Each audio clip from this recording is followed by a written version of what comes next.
Conakry, 14 février 2019. Mesdames et messieurs, merci de l'attention et bienvenue dans cette édition dont voici le sommaire. Mohamed Diallo, alias Junior, et 6 autres coupables condamnés à réclusion criminelle à perpétuité. Le tribunal de première instance de Dixine a rendu son verdict final dans l'affaire Madame Poirot et Paul Tramplecor. Le ministre de l'Enseignement supérieur et de la Recherche scientifique face à la presse, Ablaye Guiro Baldé, fait le bilan de son département axé sur la reconquête de la qualité. Au sommaire encore, la conférence internationale de Cape Town en Afrique du Sud. Acteurs du secteur minier, hommes d'affaires et gouvernants apprécient le potentiel minier de la Guinée présenté ce lundi à cette rencontre. Mesdames et messieurs, bonsoir. Ce journal s'ouvre sur une série de décrets du chef de l'État. Décret D 2019-0054 PRG SGG portant promulgation de la loi L 2018-064 AN du 24 décembre 2018. Le président de la République, vu la Constitution, décrète, article 1er, est promulguée la loi L 2018-064 AN du 24 décembre 2018 portant autorisation de ratification de la convention minière de la concession de SMB pour l'exploitation des gisements de bauxite, y compris Santou 2 et Ouda, entre la République de Guinée-État et la société minière de Bokeh SMB, signé le 26 novembre 2018. Article 2, le présent décret qui prend effet à compter de sa date de signature sera enregistré et publié au journal officiel de la République. Conakry, 4 février 2019, signé professeur Alpha Condé, chef de l'État. Décret D 2019-0058 PRG SGG portant promulgation de la loi L 2018-066 AN du 24 décembre 2018. Le président de la République, vu la Constitution, décrète, article 1er, est promulguée la loi L 2018-066 AN du 24 décembre 2018 portant autorisation de ratification de la convention ferroviaire de Santou 2 et de Honda entre la République de Guinée Whaling Consortium, Riley, PTE, LT2, Whaling Consortium, Railway, Guinée SA, Société minière de Bokeh, SMB, signé le 26 novembre 2018. Article 2, le présent décret qui prend effet à compter de sa date de signature sera enregistré et publié au journal officiel de la République. Conakry, 4 février 2019, signé professeur Alpha Condé, chef de l'État. Décret D 2019-0055 PRG SGG portant promulgation de la loi L 2018-065 AN du 24 décembre 2018. Le président de la République, vu la Constitution, décrète, article 1er, est promulguée la loi L 2018-065 AN du 24 décembre 2018 portant autorisation de ratification de la convention pour la construction d'une raffinerie d'alumine entre la République de Guinée et Whaling Consortium, PTE, LTD, Whaling Consortium, Alumina Guinée, SA, signé le 26 novembre 2018. Article 2, le présent décret qui prend effet à compter de sa date de signature sera enregistré et publié au journal officiel de la République. Conakry, le 4 février 2019, signé professeur Alpha Condé, chef de l'État. Décret D 2019-0060 PRG SGG portant promulgation de la loi L 2018-067 AN du 24 décembre 2018. Le président de la République, vu la Constitution, décrète, article 1er, est promulguée la loi L 2018-067 AN du 24 décembre 2018 portant autorisation de ratification de la convention de base amendé et consolidé entre la République de Guinée, d'une part, la Société de développement des mines internationales de Henan SA et la Compagnie de développement des mines internationales Henan Chine, Guinée SA, d'une part, par la construction et l'exploitation d'une mine de bauxite, d'une usine d'alumine et d'un chemin de fer, d'autre part, signé le 17 décembre 2018. L'article 2, le présent décret qui prend effet à compter de sa date de signature sera enregistré et publié au journal officiel de la République, Conakry, 4 février 2019, signé professeur Alpha Condé, chef de l'État. Dans l'actualité encore, justice a été rendue dans l'affaire Madame Boireau, ancienne directrice nationale du Trésor, et de Paul Temple-Cole. Après 15 mois d'audience, le tribunal de première instance de Dixine a rétabli les coupables, a rétabli les victimes et les coupables ont été condamnés. Reportage Tcherno Younoussaba. Au terme de 15 mois d'audience, le tribunal criminel de Dixine rend sa décision dans le dossier d'assassinat de Mme Boireau et de Paul Temple-Cole. L'affaire remonte à 2012 en banlieue de Conakry. Mohamed Diallo alias Junior et 6 de ses co-accusés sont retenus dans les liens de la culpabilité. Déclare Mohamed Sankon, dit Mohamed Léoné, Elhaj Oumar Bari, dit El Oumar, Djibril Diallo, dit Foula Boy, Tcherno Boucher, coupable d'association de malfaiteurs, de détention illégale d'armes de guerre et leurs munitions, de vol à main armée, de consommation illicite de chanvre indien, de coups et blessures volontaires, de tentatives d'assassinat de Mme Cole, née Margaret Serra Wright, et d'assassinat de Mme Aïssatou Boireau et de M. Paul Temple-Cole, et les condamne chacun à la réclusion criminelle à perpétuité avec une période de sûreté de 30 ans. Déclare Mohamed Diallo-Di Junior Maïga Samsi, coupable de recel des véhicules issus de vol à main armée commis avec violence ayant entraîné la mort notamment de Paul Temple-Cole, et les condamne chacun à la réclusion criminelle à perpétuité avec une période de sûreté de 30 ans. Dans ce dossier, 10 autres sont condamnés à 20 ans de réclusion criminelle, alors que Elhaj Ibrahima Sourisso et Fodé Mamoudou Touré vont purger 10 ans de détention. Enfin, les victimes, et plus particulièrement les ayants droit du feu Aïssatou Boireau, peuvent dormir, parce que la peine qui a été prononcée contre les coupables de ces faits, cette peine, elle est telle que nous nous en réjouissons. Mais je suis tout simplement animé d'un sentiment d'injustice. La première injustice consiste au fait qu'on condamne Junior, alors même que durant toute cette procédure, personne, je dis bien personne, sur la table des co-accusés n'a dit le connaître. Mais malheureusement aujourd'hui, on a voulu trouver un coupable, on a voulu trouver des coupables, d'où l'acharnement. Le président ordonne aussi l'acquittement du colonel Amadou Bangoura, l'ancien directeur de la sûreté de Conakry, pour des faits non établis. Dans cette autre salle d'audience du tribunal, le capitaine de police Kali Diallo est condamné à 10 ans pour assassinat sur manifestant à Conakry. Et Salifou Walto Soumaoro de la BAC va passer 6 ans de détention pour torture lors d'une rafle.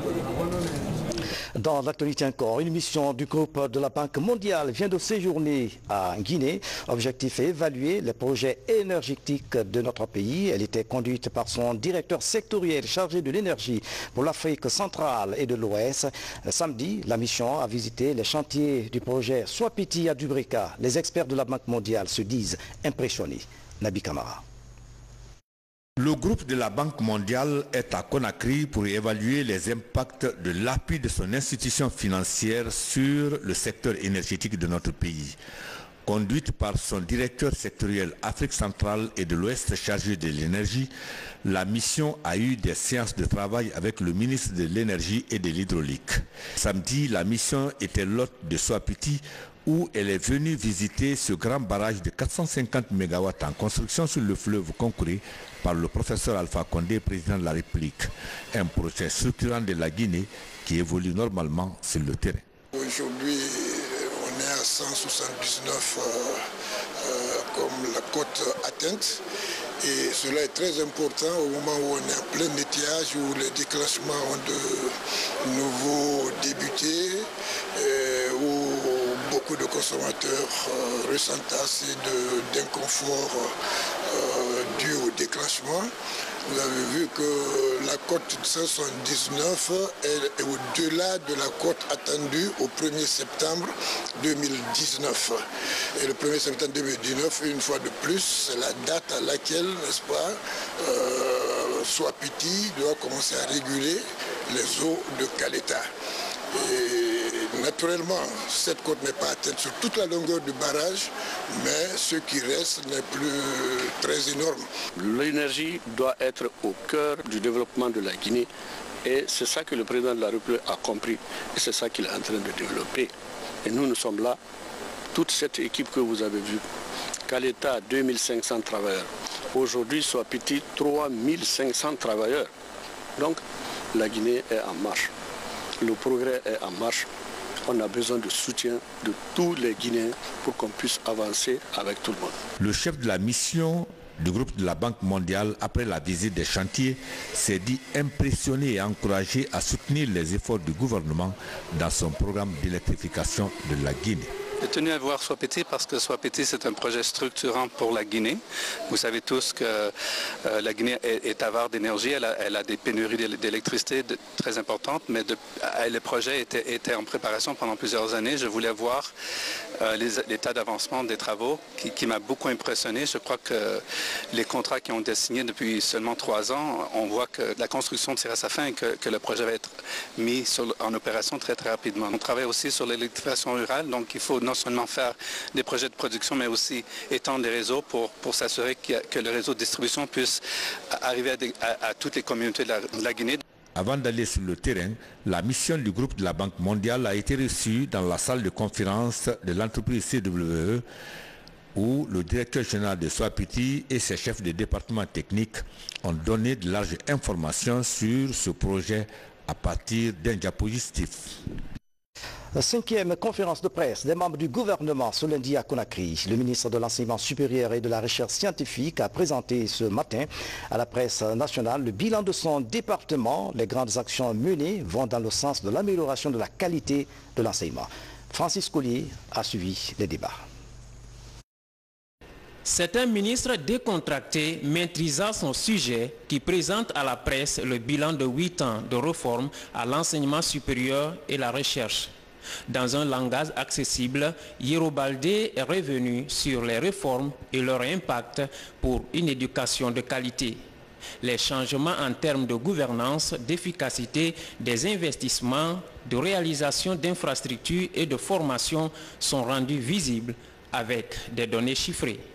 Nous avons bénéficié, en tout cas auprès d'un projet de la Banque mondiale, de l'appui d'un cabinet d'audit international pour faire l'audit organisationnel du ministère de l'Enseignement supérieur et de la Recherche scientifique, qui s'est traduite principalement par la création de 2 directions générales.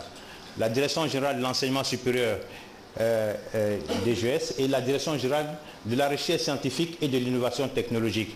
Et par ailleurs, la création de l'autorité nationale d'assurance qualité, qui est le 2e en Afrique francophone après le Sénégal, pour pouvoir justement prendre en compte toutes les questions de qualité et de normes dans notre système d'enseignement. Depuis que les réformes ont été enclenchées suite à la politique du gouvernement, nous avons pu investir plus de 400 milliards déjà en infrastructures et équipements.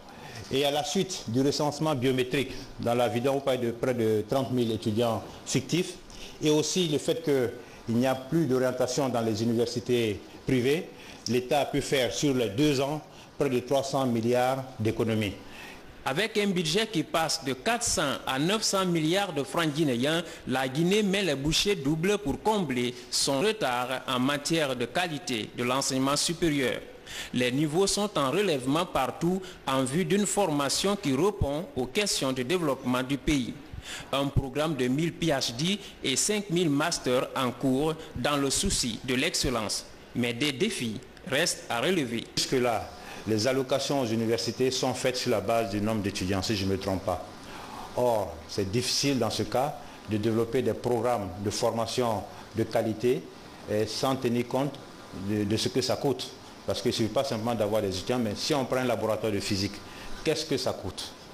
Donc, en amont comme en aval, comment on va départager les différents coûts pour pouvoir justement assurer une formation de qualité en physique ou en ingénierie, etc. Quand on voit l'évolution du monde aujourd'hui, si nous ne prenons pas les devants, l'Afrique encore, bien sûr nous sommes à la peine, nous risquons d'être les esclaves des autres. L'installation des CIA dans toutes les institutions d'enseignement supérieur et de recherche, la sécurisation du diplôme guinéen, la promotion des sciences techniques et la mise en place des programmes d'accompagnement aux initiatives estudiantines sont des grands chantiers du moment. L'autorité nationale assurance qualité servira de locomotive à l'ambitieux plan de redressement pour l'excellence. Voilà, vous suivrez le compte-rendu complet de cette conférence de presse après ce journal. Un nouveau programme de formation avancée à l'Institut supérieur des sciences de l'éducation de Guinée, ISEG. La formation vise le renforcement des capacités en gestion et administration de l'éducation. Ce programme vient d'être lancé à Conakry. Bernard Toguinou. C'est le 3e programme d'études avancées de 2e cycle à l'Institut supérieur des sciences de l'éducation de Guinée. Le master en administration de l'éducation. Un programme qui vise à outiller les administrateurs scolaires. La cérémonie de lancement mobilise plusieurs acteurs du système éducatif. Cette ouverture de ce master vient à point nommé pour qualifier davantage notre système éducatif dans sa planification, son administration et sa gestion. Si nous avons 3 masters à l'ISEG, nous comptons en avoir davantage et j'en suis sûr, on va en avoir. Notre ambition est de faire en sorte que à l'avenir et dans un proche avenir, il y ait une école doctorale digne de ce nom ici. L'ouverture du programme de master à l'ISEG suscite déjà de l'engouement chez le personnel enseignant déterminé à renforcer ses capacités en administration scolaire. Ma motivation donc pour cette haute formation procède du souci constant de parfaire ma formation dans un domaine aussi important qu'est l'éducation. Alors, quoi de plus réconfortant pour un administrateur scolaire que d'être de la première promotion d'un master en administration de l'éducation? Quand nous voyons aujourd'hui la manière dont les services sont rendus dans les établissements, ça nous fait vraiment mal parce que sont là pas des enseignants titulaires. Et c'est la raison pour laquelle je me suis inscrite pour suivre cette formation et de servir prochainement ma nation. Le master en administration de l'éducation se déroule sur 2 années académiques avec plusieurs volets de formation. L'ambition de l'ISEG est d'ouvrir à court terme une école doctorale en gestion de l'éducation et autres domaines similaires. On change de sujet. 185 motos, des médicaments et d'équipements sanitaires, c'est l'appui que l'UNICEF apporte aux 40 communes de convergence en Guinée, un geste qui vise à renforcer les capacités de gestion des agents de santé communautaire. Mohamed Amin Kamara. La synergie d'action UNICEF et gouvernement guinéen se développe au profit des collectivités. Dans le cadre du renforcement des capacités opérationnelles des communes de convergence, ces dons d'équipements sont présentés. Il s'agit de 185 motos contenues dans ces caisses, des lots de médicaments et des équipements sanitaires. Le coût estimé de cette intervention s'élève à plus de 3 milliards de francs guinéens. Ce dont nous célébrons aujourd'hui est une volonté qui vient des collectivités locales à travers leur plan de développement local, à travers leur plan annuel d'investissement.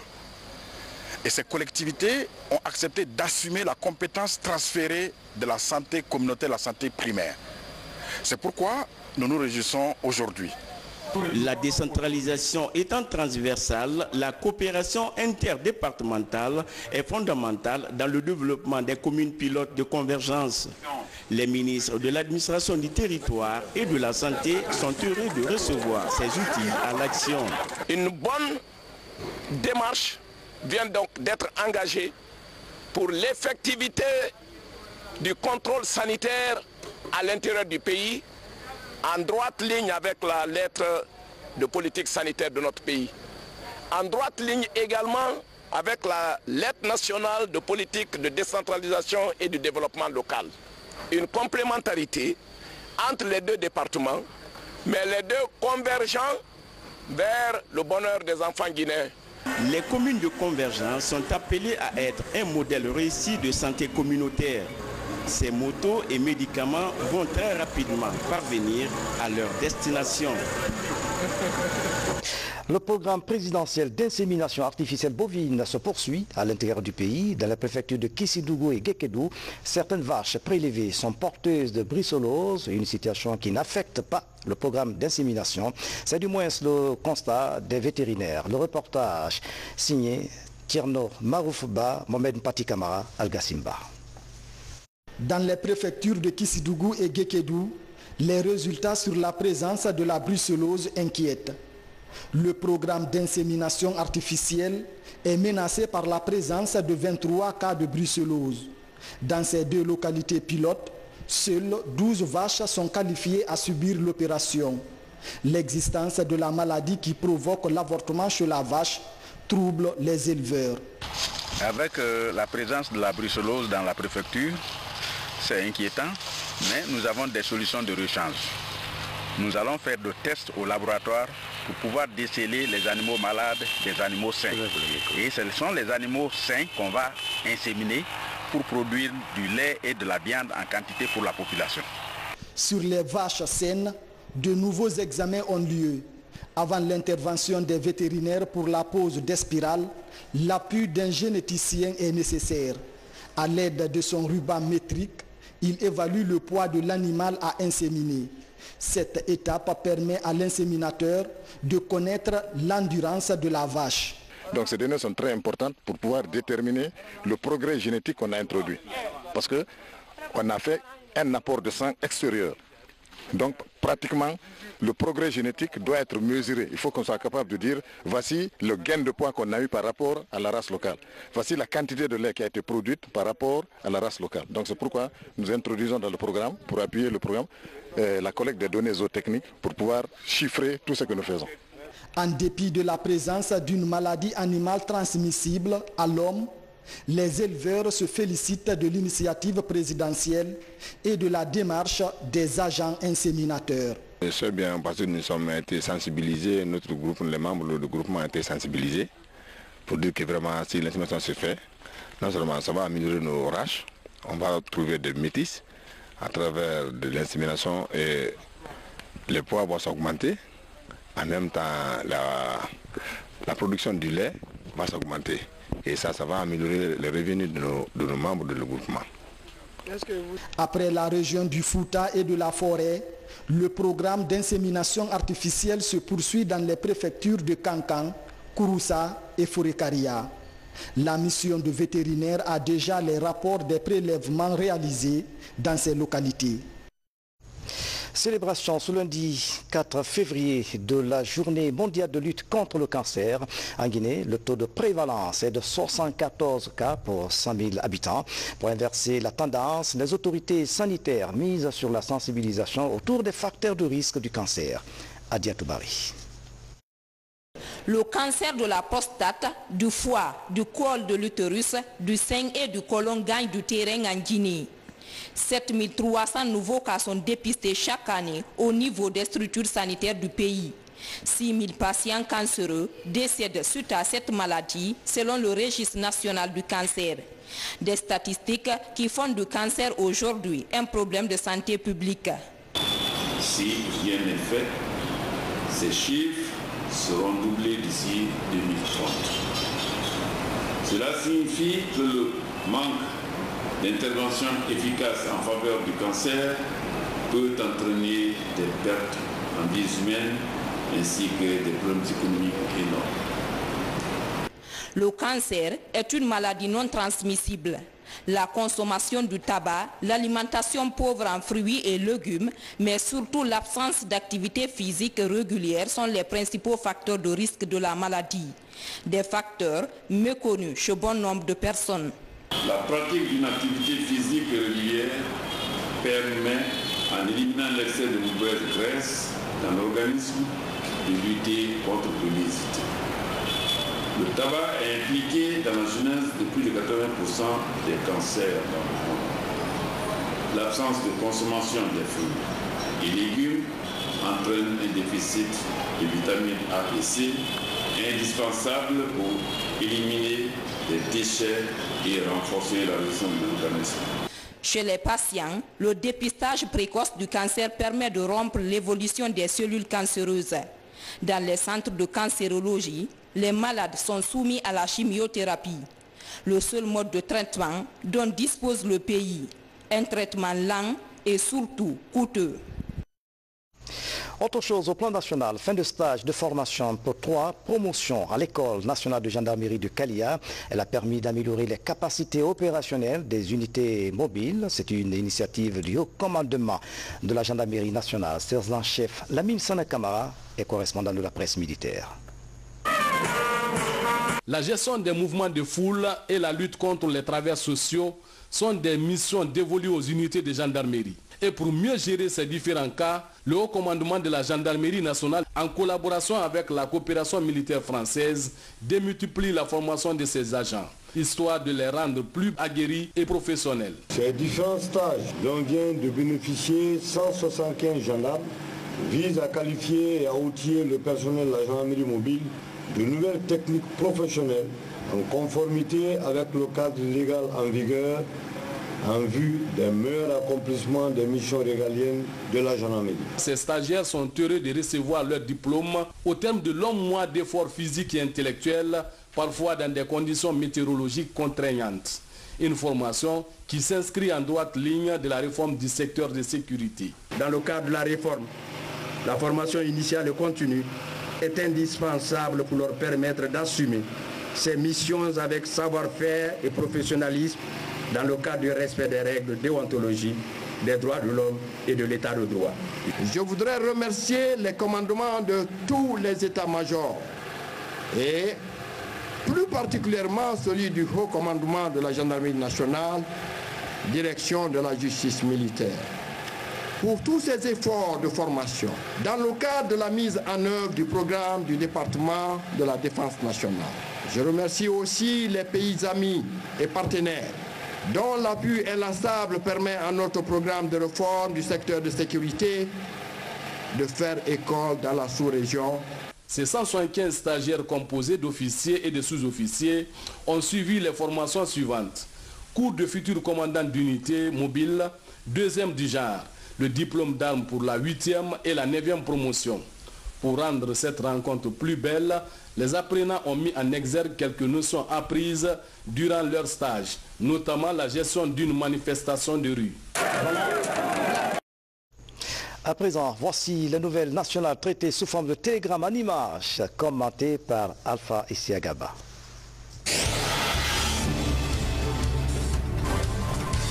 C'est un micro-barrage hydroélectrique d'une capacité de 30 kW réalisé à Firadou dans la sous-préfecture de Yendé-Milimou. Il fournit l'électricité sur un réseau de 3500 mètres sous une tension de 220 volts.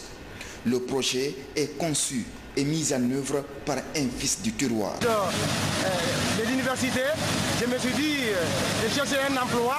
Comme ça, je me suis dirigé vers la forêt dans mon village natal. Ainsi, j'ai déjà commencé par ici installation de panneaux solaires à travers les télécentres et les transactions d'argent sur le réseau Orange, Celcom et Areba. C'est ce qui m'a conduit à avoir une idée importante sur les énergies. J'étais dans les énergies solaires. Donc j'ai installé les panneaux solaires à télécentre pour pouvoir servir à la population de la localité de Firadou et de Yendé-Milimou en général.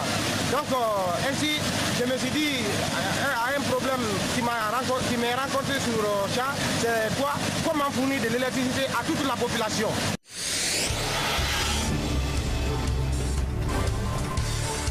Ce centre de santé amélioré est le fruit de mobilisation des recettes propres à la commune urbaine de Boffa.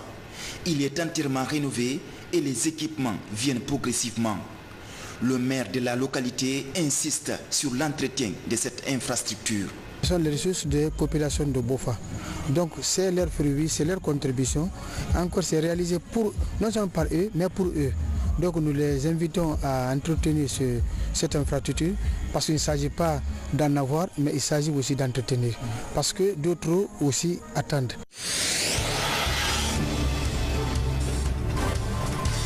La rencontre regroupe des maires, des sous-préfets, des autorités administratives, des agents de sécurité et des sages de la préfecture de Gawal. C'est le premier conseil administratif préfectoral pour cette nouvelle année. La démarche vise à présenter le bilan des activités réalisées dans la préfecture au cours de l'année écoulée avant de se pencher sur les nouvelles perspectives. On a parlé de l'ensemble des facteurs qui concourent pour le développement des localités, sans oublier que rien ne peut être développé s'il n'y a pas la quiétude sociale. Et la quiétude sociale est extrêmement importante. J'ai commis à l'ensemble des élus locaux, à l'ensemble des sous-préfets, d'œuvrer pour qu'il y ait toujours la paix. Sans la paix, il ne peut pas y avoir progrès. Sans la paix, il ne peut pas y avoir prospérité. Sans la paix, il ne peut pas y avoir développement. Voilà. La prière de l'après-midi à peine achevée, certains fidèles rentrent directement à la maison en attendant le prochain rendez-vous dans cette mosquée du quartier Gessia, cité 2. Un édifice construit depuis 1977 avec moins de 100 places au début. Les travaux d'extension lancés à 3 reprises ont toujours échoué, faute de moyens. Bonne nouvelle cependant, après la grande prière de ce vendredi 1er février, un coup de main du président Alpha Condé est annoncé. 200 sacs de ciment présentés par le directeur national des impôts. Il est important qu'un regard soit porté sur la vie des mosquées et des maisons de culte, que ce soit les églises ou les mosquées, parce que nous avons constaté, à chaque fois qu'il y a un problème en Guinée, on fait recours aux religieux, on fait recours à la médiation des sages.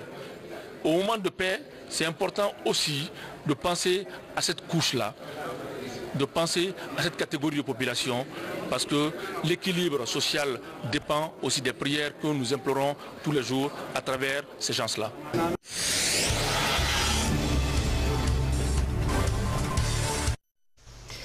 Faire des mines, une opportunité de croissance en Afrique, c'est le but de la conférence minière internationale qui s'est ouverte ce lundi à Cape Town, en Afrique du Sud. Acteurs du secteur minier, hommes d'affaires et gouvernants échangent autour de la création d'un cadre idéal aux investissements sur le continent. Le potentiel minier de la Guinée, présenté à cette rencontre, a séduit et rassuré les participants. Voici le reportage de nos envoyés spéciaux, Mohamed Mpati Kamara, Mohamed Mpati, Mohamed Lamine Kaba et Valérie Talimanet. Afrique du Sud. Tour à tour, des orateurs se succèdent sur scène devant un parterre d'investisseurs miniers, des hommes d'affaires et de partenaires au développement. Cette première journée de la réunion internationale dite Indaba en langue locale sud-africaine vise à valoriser les diverses ressources minérales du continent. Celles de la Guinée restent les plus attractives à cause de la qualité de son potentiel et du cadre propice aux investisseurs grâce au nouveau code minier révisé de 2013. Ça fait presque 20 ans que j'étais en Guinée on cherchait pour des diamants et je pense qu'il y a beaucoup de ressources naturelles qui sont disponibles là. C'est juste une question de trouver les ressources et un processus pour les obtenir dans une façon qui est conveniente pour l'industrie et le pays aussi. L'après-mine en Afrique est l'autre point abordé par les participants. Des mesures sont à prendre pour parvenir à une exploitation rationnelle et rentable pour les communautés des pays producteurs des mines.